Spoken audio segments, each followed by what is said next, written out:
Good morning again, my brothers and sisters, to our Lord Yeshua, Jesus Christ. Today is the Sabbath, Saturday, January 28, 2012. We will go back to study about the law of our God Yahweh and the implication to our life. The law given by our God to Moses was the everlasting covenant. That was during Moses' time, and to our Lord Yeshua, and to the future to come, the law is still in force. So the law is very important for us spiritually and physically and in the future come.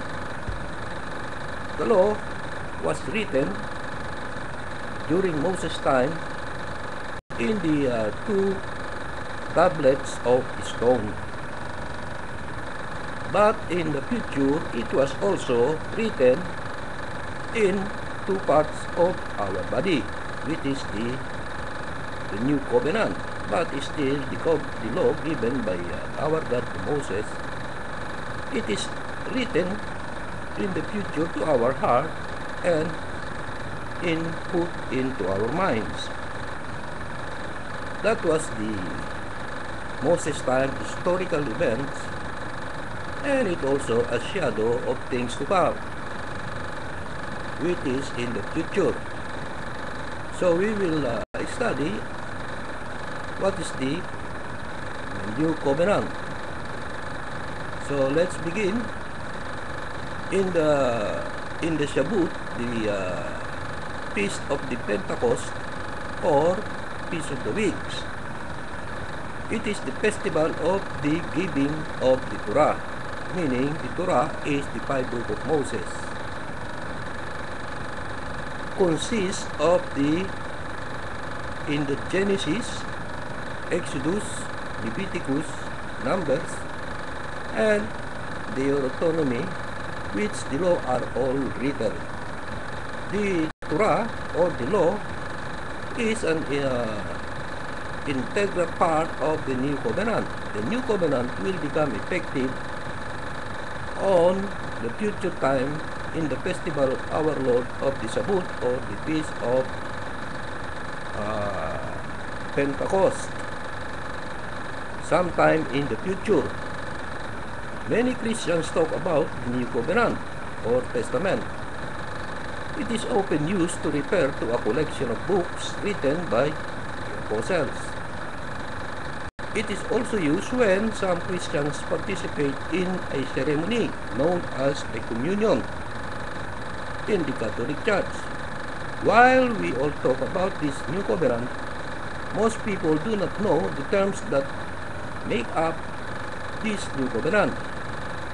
Since most Christians consider the New Covenant as an important part of their religion, it becomes clear that we ought to know the terms of the New Covenant. Since this is a legal document and has an impact on our lives, we certainly should be intimately familiar with the terms of this covenant. First, let me tell you that what the new covenant, or renewed, which it is not. It is not the collection of books commonly known as the New Testament. How do we know this? We know this because a covenant or a testament is a contract between two parties. And the Webster's Explained Dictionary put it in this way. In law, it is a writing. It is under seal, containing the terms of agreement or contract between two parties. This collection of books merely quotes the terms, and since most of the writings do not contain the terms of this covenant, it will be poor scholarship to refer to this collection of books as the New Testament. The ceremony commonly known as a communion is not the New Covenant. because this ceremony does not mention the words that make up this agreement, while this ceremony mentions the seal of the new covenant, which is the cup of wine, which represents our Lord Jesus Christ's blood. It does not mention the actual words that make up this agreement. So what exactly are the words of terms of this renewed covenant? The words, curiously, are found in the collection of books sometimes referred to as the Old Covenant. Our Lord Yeshua, which is the Messiah, called it Torah, which we translate in English as law, prophets, and writings. These Hebrew words are referred by the Jew as the Tanakh, the 5 books of Moses, and the prophets. It is the Tanakh, as we call it now, Old Testament. The prophet Jeremiah wrote down the word of this agreement, and we can read that in Jeremiah chapter 31, verse 31 to 34. It says, "The time is coming, declares Hashem, when I will make a new covenant with the house of Israel and with the house of Judah. It will not be like the covenant I made with their forefathers when I took them by the hand to lead them out of Egypt, because they broke my covenant, though I was a husband to them, declares Hashem. This is the covenant I will make with the house of Israel, people.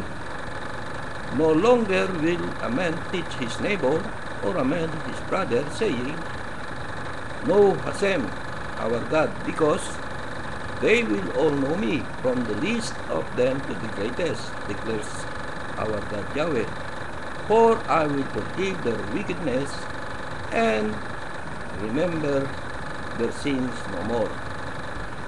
So the covenant given to the 12 tribes of Israel, which is the 2 houses of Israel, it is Judah and the 10 lost tribes, is still in force today. Only it will be written to our hearts and put into our minds.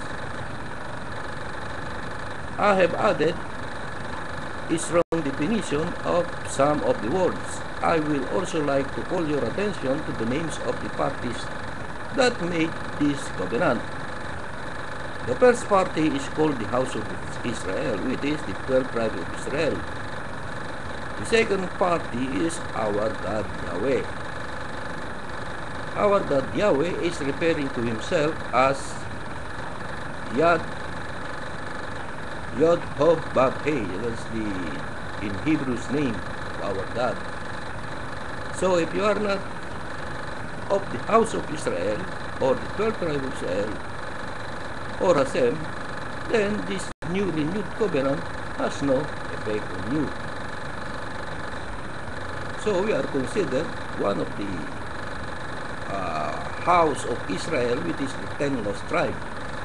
So it is have effect on us. On the other hand, if you are convinced that the new renewed covenant applies to you, then somehow you must be a part of the house of Israel, because you are obviously not the same.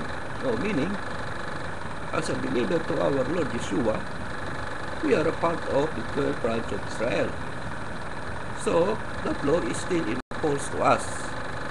This covenant between the house of Israel and our God Yahweh, it is quoted in Hebrews chapter 8, verse 8 to 12. This is the only other place where the words or terms of the new covenant are spelled out. If you carefully read this contract, or if you were to take this contract to your lawyer, you will learn that this contract has not yet taken effect.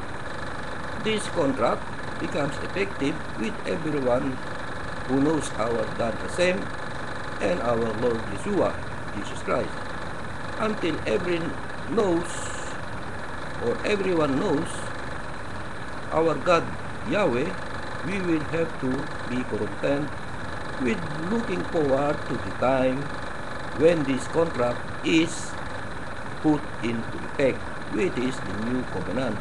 That will be, the law will be written to our hearts and put into our minds in the future to come. So the actual terms of this covenant appear to be the same terms of the covenant that Hashem or Yahweh made with the house of Israel at Sinai.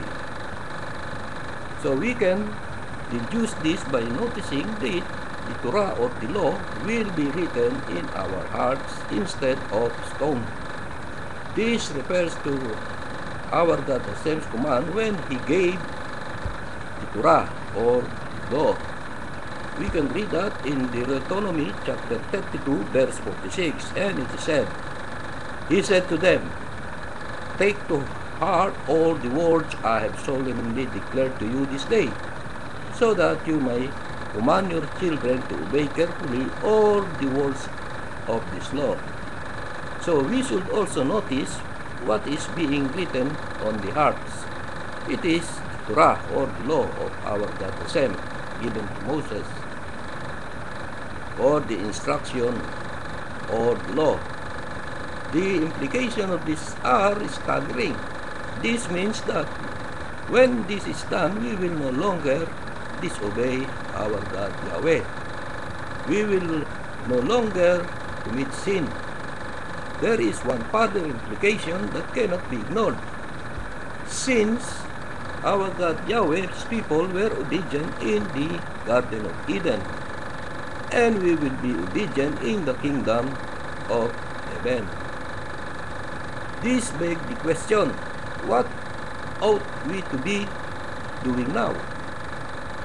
Obviously, we ought to be obeying our God Yahweh by writing His law on our hearts and thereby obey it.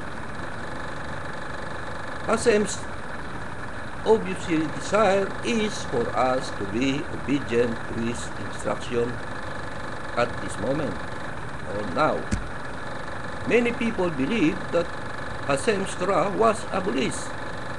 They believe that it was replaced with something better. The writer to the Bereans or the Hebrews, which is Paul, anticipated this when he commented on this new covenant. If we look carefully, we will find out that the problem with the old covenant was with the people, not with our God's law. It's the people who disobey our God's law. We can read that in Hebrews chapter 8, verse 1 to 10, and it says, the point of what we are saying is this: we do have such a high priest who sat down at the right hand of the throne, the majesty in heaven, which is our Lord Yeshua, our high priest, and who serves in the sanctuary, the true tabernacle set up by the Lord, not by men. Every high priest is appointed to offer both gifts and sacrifices, and so it was necessary for this one also to have something to offer. If he were on the earth, he will not be a priest. For why Moses, or there are already men, we offer the gifts prescribed by the law. They serve at the sanctuary that is a copy and shadow of what is in heaven. That was during the Levi priest doing the sacrifice in the temple, which is the shadow of what is in heaven. This is why Moses was warned when he was about to build the tabernacle. See to it that you make everything according to the pattern show you on the mountain. That's what our God Yahweh said. But the ministry of our Lord Yeshua has received it as a superior to theirs, as the covenant of which He is the mediator is superior to the old one. and it is founded on better promises. Promises. For if there had been nothing wrong with that first covenant, no place would have been sought for another. But God found fault with the people Israel and said, "The time is coming," declares Hashem, "when I will make a new covenant with the house of Israel and with the house of Judah, which is the two kingdoms, which is the north and the southern kingdom.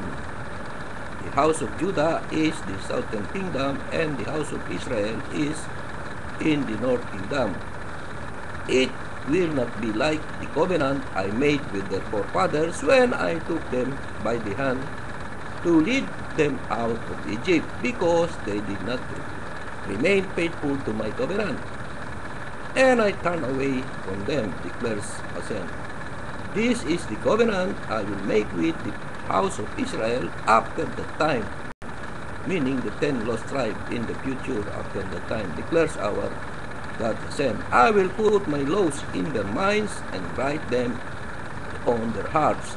I will be their God, and they will be my people.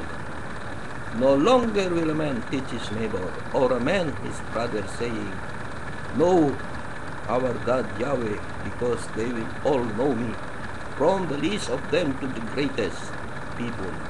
For I will forgive their wickedness, and I will remember their sins no more, by calling the covenant new, and he has made the first one obsolete.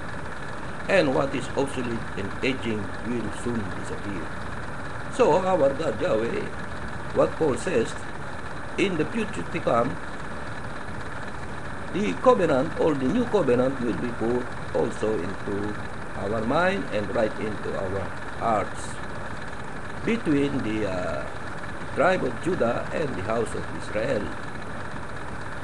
So it is also the commandments of our God given to Moses during that time. So if there is nothing wrong with Hashem's Torah or the law, then there is nothing to fix in his Torah. Therefore, Hashem will fix that which is broken, which is the people or the 12 tribes of Israel. He will fix the people. After he fixes his people, he will again give us his Torah on a new heart. So our God Yahweh will give us a new heart, and still the law given to Moses, which will be put on to our mind and right into our hearts. That's the meaning of what Paul says. So we continue. "Therefore, the Shavuot, or the feast of the Pentecost, therefore is the festival of the giving of the Torah or the law. It will be in the future to come." That was 3,300 years ago. Our God Yahweh gave his Torah written on the stone on the Shavuot, or on the feast of the Pentecost. 2,000 years ago, Hashem gave us the living Torah, which is our Lord Yeshua, the Messiah, Jesus Christ, who taught us a great insight into the written Torah, which our Lord Yeshua explained the law of our God, which is the spirit of the law. On the future Shavuot, or on the future to come, on the feast of the Pentecost, our God Yahweh will put his law to our mind and right into our heart. That is the new covenant that will things come to pass in the near future. So our God Yahweh will renew his covenant when he write his law or the Torah on our hearts. When he does this, we will spend eternity walking with our God Yahweh. We have the down payment of the Holy Spirit that guarantees it. So let's celebrate this Shavuot, or the feast of the Pentecost, by renewing our commitment to obey our God Yahweh and our Lord Yeshua and His Torah or the law. That's conclude our lesson, my brother and sisters, about the law or the new covenant by our God Yahweh and our Lord Yeshua, that the new covenant in the future to come will be right into our hearts and put into our mind. It is the same law which is given by our God to Moses. During those times, written in the 2 tablets of stone, but our God Yahweh will also written in the 2 parts of our bodies, which is our hearts and our mind. So thank you, my brothers and sisters, for listening to this subject about law, our God Yahweh. God bless you. Thanks. Amen.